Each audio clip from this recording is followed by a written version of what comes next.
Now we'll take the same spoon. Until now we've been playing with it by looking at the inside surface. Let's turn it back and start looking at the spoon's outside surface. The other words, the convex surface as it's called. And let's see if we play with this, what will happen. Go ahead, try and do this. Try and take a spoon's outer surface and move it around and see what really happens. You will be in for a nice little surprise, because it doesn't really behave the way the inside surface behaved. Because the inside surface or the concave surface, you move it, it suddenly becomes inverted, suddenly becomes larger, smaller, a lot of things. But you turn it around, it seems to be a lot more simpler. In other words, you see the outer surface, it's a lot simpler. To understand this, let's go back to our thin shell, and this time, let's polish the outer surface and make the inner surface coated with mercury, so as nothing goes inside.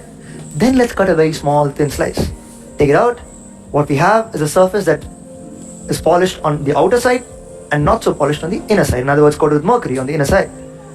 Then what we had was a concave mirror. That was a converging type of mirror, clearly. This is more of a diverging type of mirror, right? So clearly you already infer a couple of things, right? Any ray that hits it, let's say a set of rays, they're all going to diverge. By now you already would have inferred that this can't really create a real image, because for a real image, what do we need? Things to converge, right? Such that rays that reach it has to converge at some point. This will never do that. So let's begin to play with this. Let's take two special rays, just like we always do. Let's consider some special rays and see what they do so that we can play with them. Let's take one. Let's say there's a convex mirror polished on the outer side. Let us take one ray. It's a very special ray passing parallel to the principal axis, right? Now the same definitions for the concave mirror hold here as well. You have a convex mirror, you have a 2F, you have an F, you have a pole, you have a principal axis. So take a ray that's parallel to it. What's going to happen now?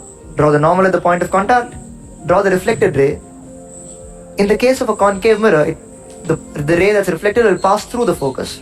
Here, it will seem as if it's coming from the focus, as you can see, right? Simply out of using what? The law of reflection. We're never ever going to use anything else, okay? Surely. Let's take one more special ray. And this special ray is that ray that would have passed through the center of curvature, or 2F. Why do we take that? See what happens. Draw that. Now draw the normal. The angle of incidence is 0, therefore angle of reflection will be 0. So this ray that would have passed through the 2F or the center of curvature will come back just the way it went. In other words, it will retrace itself. So just like a concave mirror, we already have two very special rays here which we can play with. One of them, the paraxial ray that will appear as if it's coming from the focus, and second, the ray that would have passed through the center of curvature which will retrace itself. With this, we can go ahead and predict a lot of things in a convex mirror.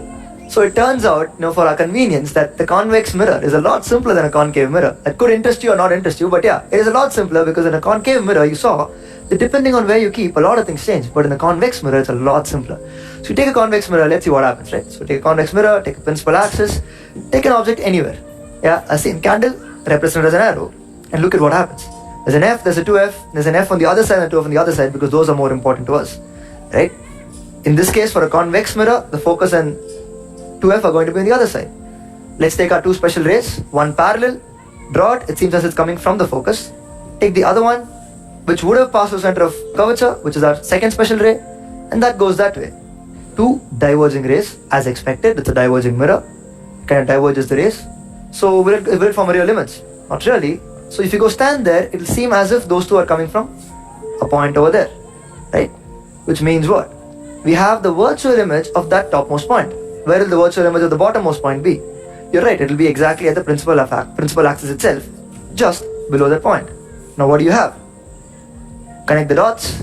What you have is a diminished image of that object between the focus and the pole of this mirror.